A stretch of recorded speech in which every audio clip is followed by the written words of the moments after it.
Vous me direz ce que vous en pensez en commentaire, mais j'ai vraiment l'impression que Prime Video s'est énormément amélioré ces derniers mois. Et visiblement, ça va continuer en 2021. Hey les geeks, c'est Mathéo et on se retrouve pour une toute nouvelle vidéo et comme chaque mois, on parle des différentes sorties sur les services de SVOD, Netflix, Disney+, et donc Prime Video. Mais ne perdons pas plus de temps, petit pouce vers le haut, abonnez-vous. Qu'est-ce qui sort sur Prime Video en France en janvier 2021? Eh ben, parlons-en.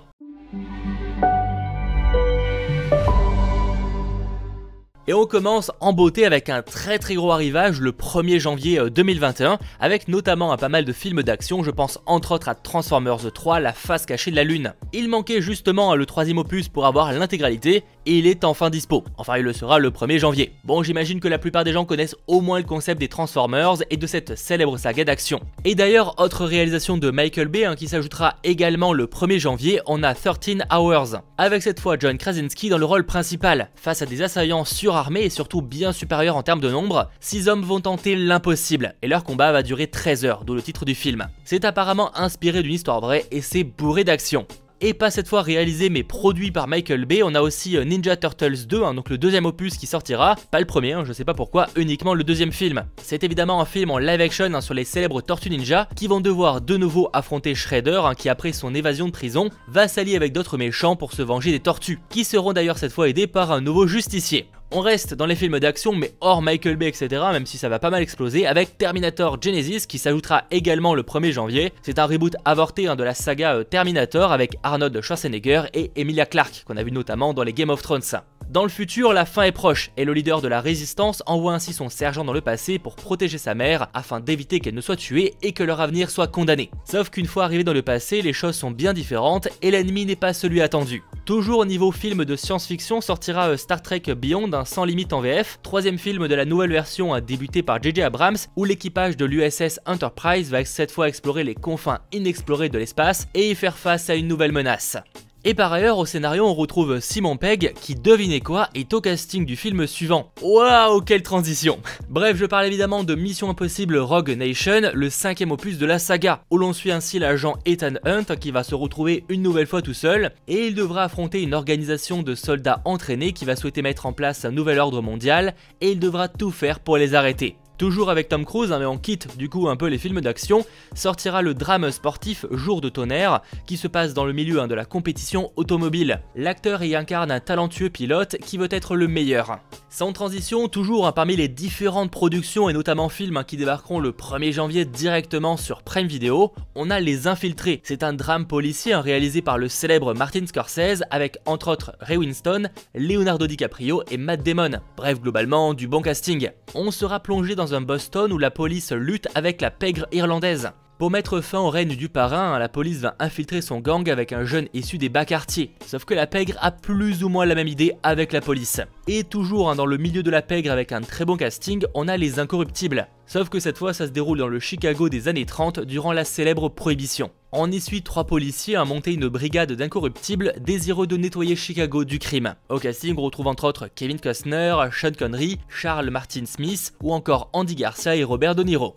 On change complètement de ton pour des choses un peu plus légères avec toujours le 1er janvier l'ajout de La Famille Addams, visiblement le film de 92. Comédie fantastique, très célèbre sur la famille macabre qui vit dans un manoir hanté coupé de tout le monde. Mais quand débarque l'oncle fétide, des questions sur son identité se posent. Et autre comédie s'ajoutera Very Bad Dads sur un beau papa très heureux qui voit sa vie changer quand le véritable père des enfants fait irruption dans sa vie. Il va devoir alors l'affronter pour gagner leur affection. Qui n'a strictement rien à voir, un côté thriller, je peux vous dire que s'ajoute Gone Girl, donc l'excellent film réalisé par David Fincher avec Ben Affleck ou encore Rosamund Pike. À l'occasion de son 5e anniversaire de mariage, un mari va signaler la disparition de sa femme. En apparence, il est de bonne foi, mais les médias et la police vont commencer à le soupçonner d'être responsable de cette disparition. Plus en vrac, toujours le 1er janvier, je vous l'avais promis, il y a un très gros catalogue qui arrivera en ce premier jour de 2021. On a le drame français qui a eu plusieurs Césars, 120 battements par minute, mais également sorti en 90 Ghost, qui a eu d'ailleurs plusieurs Oscars, ou encore La fièvre du samedi soir, un drame musical avec John Travolta,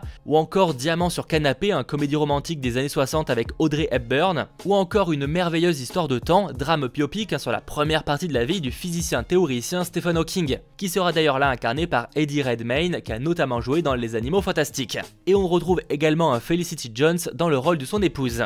Et pour terminer, le 1er janvier débarquera également Un crime dans la tête, sauf qu'il existe 2 films avec ce même nom, donc je ne sais pas vraiment duquel il s'agit. Voilà, le premier jour de 2021 c'est terminé, je vous l'avais promis, c'est extrêmement chargé. Et d'ailleurs, petit aparté, si ce catalogue vous intéresse et que vous n'êtes pas encore abonné à Prime Video, sachez qu'en passant par le lien dans la description, vous avez 30 jours gratuits et en plus ça soutient la chaîne. Bref, sautons au 4 janvier 2021 avec l'ajout de Pattaya, comédie française sur 2 amis qui sont prêts à tout pour se rendre à Pattaya en Thaïlande, mais une fois sur place, les vacances tournent à l'aventure.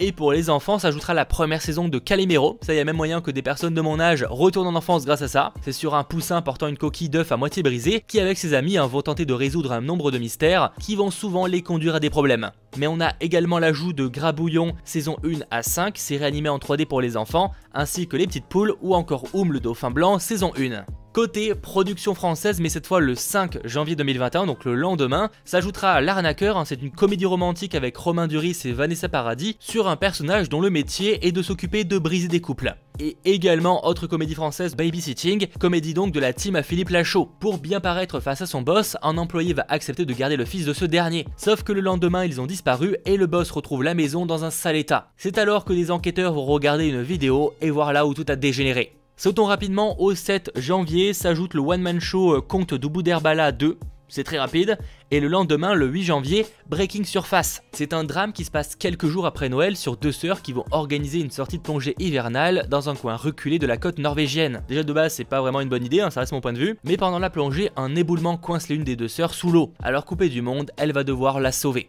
Et le même jour, pour les fans de Mylène Farmer, s'ajoutera Mylène Farmer, le live de 2019, donc un concert.